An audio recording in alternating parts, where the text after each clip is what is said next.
नमस्कार दोस्तों, स्वागत है आप सभी का ऑन एग्जाम जीके में। आज की इस वीडियो के माध्यम से यूपी पुलिस कांस्टेबल एग्जाम के लिए सेकेंड शिफ्ट का जो पेपर हुआ है उसका सलूशन कराने वाले हैं। तो चलिए आज की वीडियो शुरू करते हैं। अब सभी लोग वीडियो में लास्ट तक जुड़े रहें।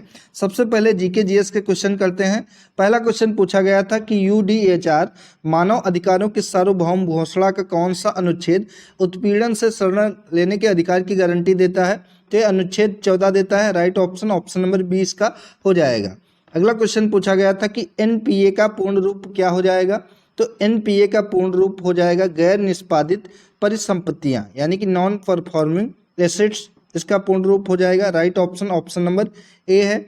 अगला प्रश्न पूछा गया था उत्तर प्रदेश के किस जिले में सोरा नृत्य मनाया जाता है? अमेठी, अयोध्या, ललितपुर या बिजनौर? तो सोरा नृत्य जो कि उत्तर प्रदेश के ललितपुर जिले में मनाया जाता है। करेक्ट ऑप्शन नंबर सी यहाँ पर हो जाएगा। अगला प्रश्न पूछा गया था व्यापक परमाणु परीक्षण प्रतिबंध संधि का मुख्य उद्देश्य क्या है? तो इसका मुख्य उद्देश्य नागरिक और सैन्य दोनों उद्देश्यों के लिए सभी परमाणु विस्फोटों पर प्रतिबंध। राइट ऑप्शन नंबर डी है।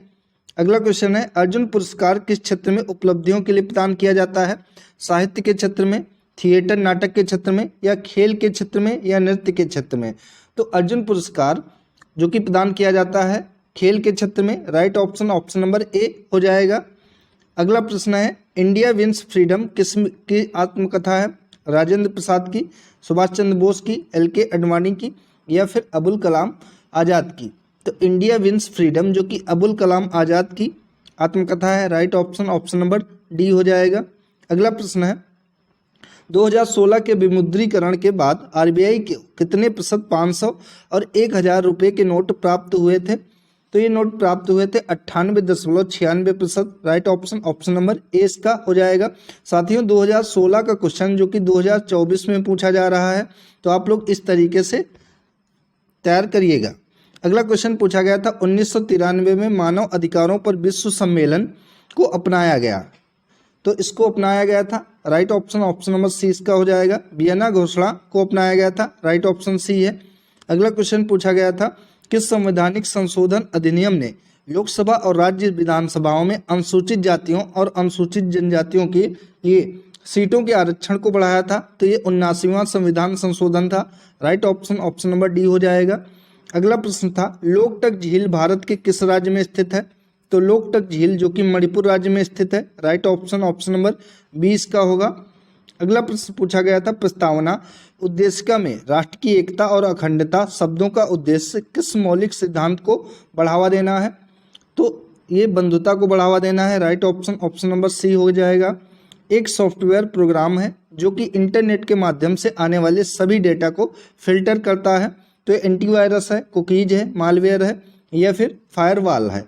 तो ये फायरवॉल है जो कि एक सॉफ्टवेयर प्रोग्राम है जो इंटरनेट के माध्यम से आने वाली सभी डेटा को फिल्टर करता है। राइट ऑप्शन नंबर डी हो जाएगा। अगला प्रश्न पूछा गया था दर्शकों के साथ संवाद करने के लिए सोशल मीडिया प्लेटफॉर्म के रणनीति उपयोग के लिए क्या शब्द है? तो इनमें से शब्द है सामाजिक माध्यम, विपणन, बाजारीकरण। राइट ऑप्शन नंबर ए हो जाएगा। अगला क्वेश्चन पूछा गया था भूटान की राजधानी क्या है? तो भूटान की राजधानी जो कि थिम्पू है। भारत के जितने भी पड़ोसी देश हैं उनसे कुछ ना कुछ हर एक शिफ्ट में पूछा जा रहा है। पहली शिफ्ट में पूछा गया था, दूसरी शिफ्ट में पूछा गया था। अब आने वाली जितनी भी शिफ्ट हैं उन सभी में ये इंपॉर्टेंट रहेगा, इसको आप लोग तैयार कर लीजिएगा। अगला प्रश्न पूछा गया था भारत में सबसे लंबा नदी पुल कौन सा है? तो ये भूपेन हजारिका सेतु जो कि भारत में सबसे लंबा नदी पुल है। राइट ऑप्शन नंबर डी इसका हो जाएगा। सरकार ने किसान क्रेडिट कार्ड योजना कब पेश की थी? तो सरकार के द्वारा केसीसी जिसको कहा जाता है किसान क्रेडिट कार्ड योजना, ये अगस्त 1998 में पेश की गई थी। राइट ऑप्शन नंबर बी इसका होगा। अगला प्रश्न पूछा गया था भारत और वियतनाम के बीच साझेदारी से उनके क्षेत्रीय सुरक्षा परिदृश्य में किस प्रकार का परिवर्तन आएगा? तो ये सांस्कृतिक एकीकरण के माध्यम से परिवर्तन आएगा। राइट ऑप्शन नंबर ए है। अगला क्वेश्चन पूछा गया था जून 2024 तक लोकसभा में विपक्ष के नेता कौन है? राहुल गांधी, मल्लिकार्जुन खड़गे, अरविंद केजरीवाल, सोनिया गांधी? तो ये राहुल गांधी जो कि जून 2024 तक लोकसभा में विपक्ष के नेता हैं। राइट ऑप्शन नंबर ए होगा इसका। तुगलकनामा पुस्तक के लेखक कौन है? तो तुगलकनामा पुस्तक के लेखक अमीर खुसरो हैं। करेक्ट ऑप्शन ऑप्शन नंबर ए है। अगला पूछा गया था अंतर्राष्ट्रीय अक्षय ऊर्जा एजेंसी IRENA का क्या काम करती है? तो IRENA यानी कि अंतर्राष्ट्रीय अक्षय ऊर्जा एजेंसी, इसका काम होता है अक्षय नवीकरणीय ऊर्जा के उपयोग को बढ़ावा देना। राइट ऑप्शन ऑप्शन नंबर ए हो जाएगा। अगला क्वेश्चन पूछा गया था वैश्विक आतंकवाद विरोधी प्रयासों के समन्वय के लिए किस संगठन को जिम्मेदार माना जाता है? तो इसमें नाटो को जिम्मेदार माना जाता है। राइट ऑप्शन ऑप्शन नंबर 20 का होगा। दूध उत्पाद, ब्रेड आदि आवश्यक वस्तुओं पर GST दर क्या लगती है? 5%, 18%, 12% या फिर 28%? तो इस पर 12% की GST लगाई जाती है दूध उत्पाद, ब्रेड आदि आवश्यक वस्तुओं पर। Right option option number C होगा इसका। चंद्रमा पर नासा के मानव युक्त लैंडिंग मिशन को क्या नाम दिया गया है, जो कि 2024-25 तक होने की संभावना है? तो इसको नाम दिया गया है Artemis. Right option option number D. अगला क्वेश्चन पूछा गया था अंतर्राष्ट्रीय थर्मोन्यूक्लियर प्रायोगिक रिएक्टर ITER परियोजना का उद्देश्य निम्नलिखित की व्यवहार्यता प्रदर्शित करना है।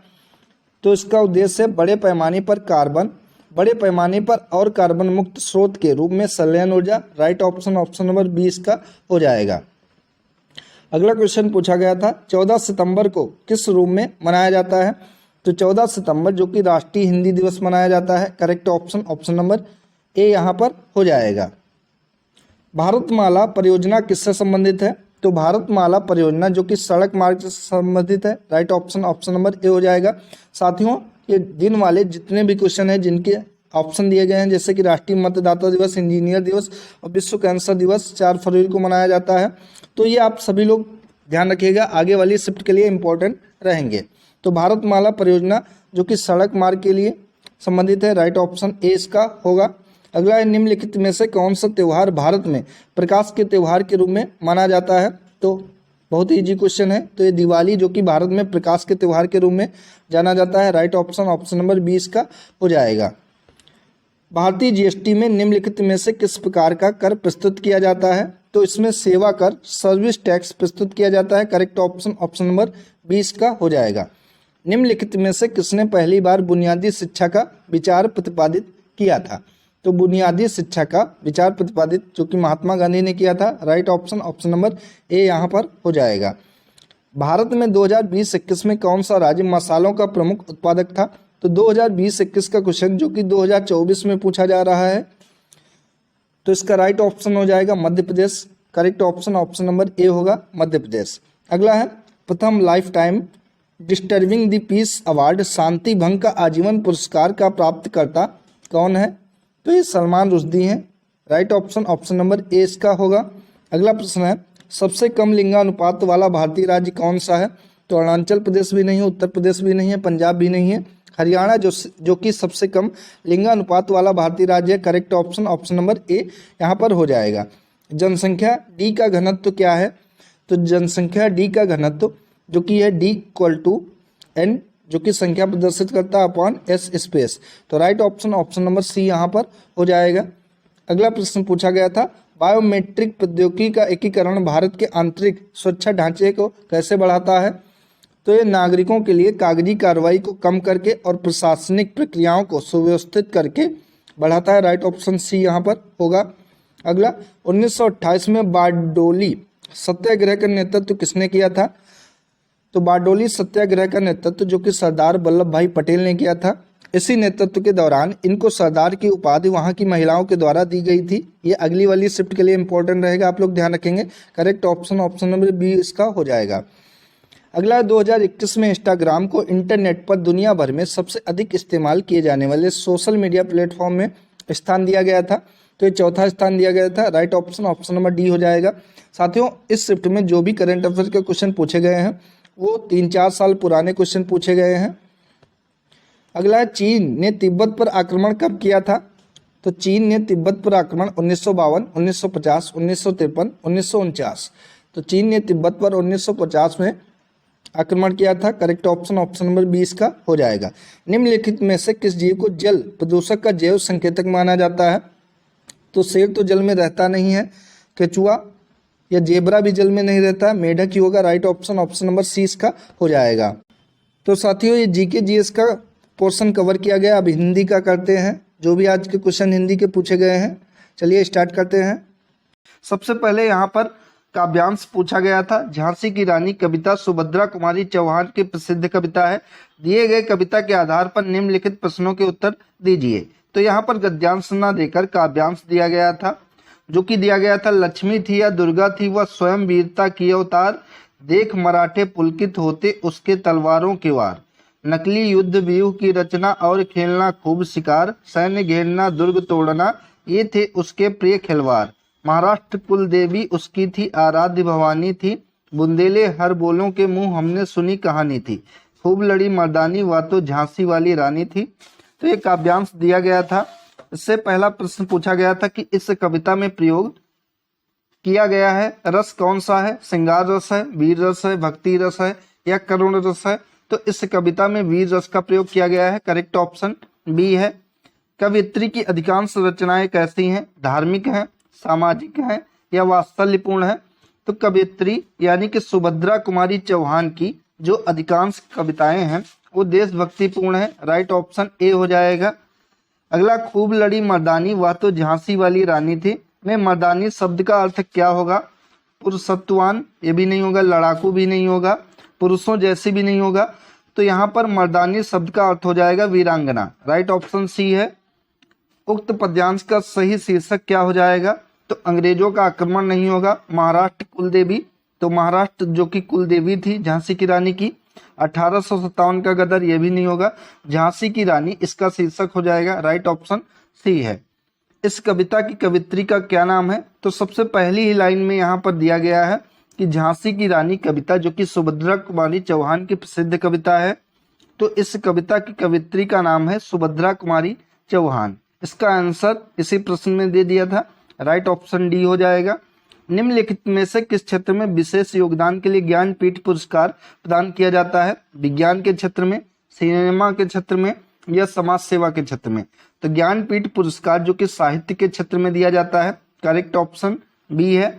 अंधेर नगरी का अर्थ क्या होगा, जहां अंधेरा हो, सुनसान जगह, राज्यविहीन स्थान या अन्याय की जगह। तो अंधेर नगरी का अर्थ होगा अन्याय की जगह। राइट ऑप्शन डी है इसका। अव्यय के कितने भेद होते हैं, 5, 6, 3 या फिर 4। तो अव्यय के जो कि 4 भेद होते हैं। राइट ऑप्शन डी है। री वर्ण का उच्चारण स्थान क्या है, ओष्ठ, मूर्धा, दंत या कंठ। तो री वर्ण का उच्चारण स्थान जो कि मूर्धन्य है, मूर्धा है। राइट ऑप्शन बी है। दवाई शब्द का सही बहुवचन वाला रूप इनमें से कौन सा होगा, दवाएं। तो जहां पर बड़ी ई लास्ट में लगी होती है वहां पर छोटी ई परिवर्तन हो जाता है और यहाँ हो जाता है। तो दवाई का सही बहुवचन हो जाएगा दवाइयाँ। राइट ऑप्शन डी है। बिनु पग चले बिनु पग चले सुने बिनु काना, कर बिनु कर्म करे विधिनाना। इन पंक्तियों में कौन सा अलंकार है, दृष्टांत अलंकार, विभावना, असंगत या फिर विषय सूक्त। तो इन पंक्तियों में विभावना अलंकार है। राइट ऑप्शन बी है इसका। इति इति शब्द युग्म का सही विकल्प इनमें से चुनिए। तो इति का अर्थ होता है समाप्ति और इति का अर्थ होता है बाधा। तो करेक्ट ऑप्शन सी होगा इसका। घर का रहस्य जानने वाला बड़ा घातक होता है, अर्थ की बोधक लोकोक्ति कौन सी है। घर आए कुत्ते को भी नहीं निकालते, ये भी गलत है। घर की मुर्गी दाल बराबर या घर खीर तो बाहर खीर, ये भी गलत। घर का वेदी लंका ढाए, ये इसकी लोकोक्ति हो जाएगी। राइट ऑप्शन डी है। 1987 में मगध कविता के लिए साहित्य अकादमी पुरस्कार किसे दिया गया था।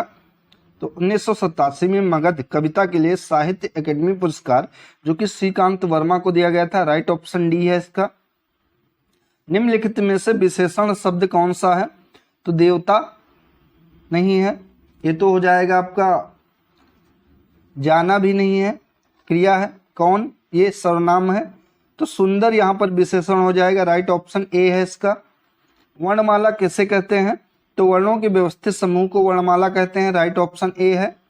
अंगारे बरसना मुहावरे का सही अर्थ क्या होगा, अंगारों की वर्षा होना, कठिन परिश्रम करना या असहनीय पीड़ा होना। तो अंगारे बरसना इसका अर्थ होगा कड़ी धूप होना। राइट ऑप्शन सी है इसका।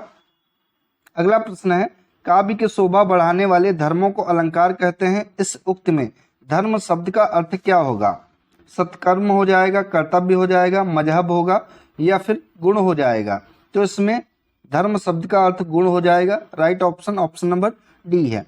कानन का पर्यायवाची शब्द कौन सा होता है? पुष्प होता है, अरण्य होता है, वन होता है या फिर विहिप होता है? तो विहिप नहीं होता है और पुष्प भी नहीं होता है। यहाँ पर या तो इस क्वेश्चन में सभी को नंबर मिलेंगे या फिर आयोग के द्वारा अरण्य सही माना जाएगा, क्योंकि वन कानन का पर्यायवाची अरण्य भी होता है और वन भी होता है, दोनों एक ही है यहाँ पर, बी और सी ऑप्शन। लेकिन वन जो कि कभी कभी छोटे जो वन होते हैं उनके लिए उनका पर्यायवाची होता है, लेकिन यहाँ पर अरण्य सही हो सकता है या सभी को नंबर दिया जा सकता है। तो इसका बी सही होगा हमें लगता है जहाँ तक। अगला प्रश्न है, कांति क्लांति शब्द युग्म का सही अर्थ क्या हो जाएगा? तो कांति का अर्थ होता है चमक और क्लांति का अर्थ होता है थकावट। राइट ऑप्शन डी हो जाएगा।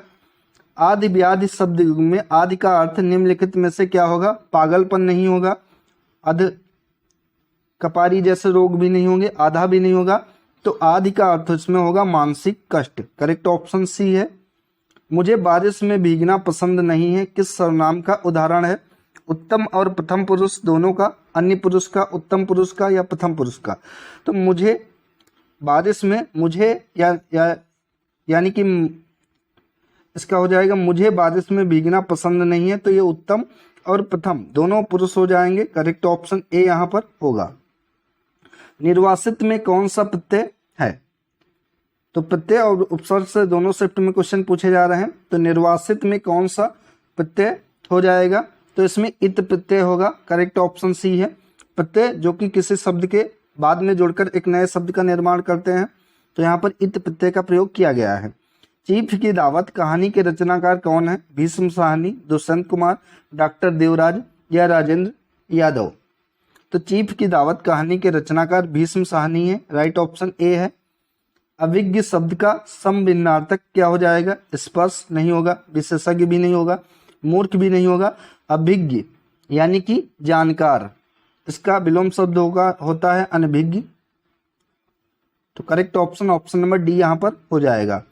माघ फागुन में पड़ने वाली ऋतु के लिए एक शब्द क्या है? सुग्रीव, ग्रीष्म, शिशिर या शिरोधाचार्य? तो शिरोधाचार्य, ग्रीष्म भी नहीं होगा, सुग्रीव भी नहीं होगा। माघ फागुन में पड़ने वाली ऋतु शिशिर कहलाती है। करेक्ट ऑप्शन सी है। निम्नलिखित में से कौन सा शब्द विशेषण है? तो इनमें से खर्च, मात्र और चुपचाप ये विशेषण नहीं है, निपट विशेषण है। करेक्ट ऑप्शन ए है इसका। निम्नलिखित में से पुल्लिंग शब्द छांटिए। मेहनत, आहार, चाहत या रंगत? तो इनमें से मेहनत, चाहत और रंगत ये तीनों जो कि स्त्रीलिंग शब्द हैं, लेकिन आहार पुल्लिंग शब्द है। करेक्ट ऑप्शन बी इसका हो जाएगा। ता वर्ग की ध्वनियों का उच्चारण स्थान क्या है? तो ता वर्ग की ध्वनियों का उच्चारण स्थान जो कि दंत है। करेक्ट ऑप्शन डी इसका हो जाएगा। वह लाचार है क्योंकि वह अंधा है। इस वाक्य में कौन सा अव्यय है? संकेतवाचक है, कारणवाचक है, परिणामवाचक है या फिर संबंधवाचक है? तो वह लाचार है क्योंकि वह अंधा है। तो लाचार किस लिए है? तो अंधा है, क्योंकि कारण है यहाँ पर, तो कारणवाचक हो जाएगा। करेक्ट ऑप्शन बी है। निम्नलिखित में से वाक्य के शुद्ध रूप का चयन कीजिए। तो मैं गाने का शौक कर रहा हूँ, ये भी गलत है। मैं गाने का व्यायाम, ये भी। मैं गाने की कसरत, मैं गाने का अभ्यास करता हूँ, गाने के लिए अभ्यास होगा सही शब्द। राइट ऑप्शन डी है।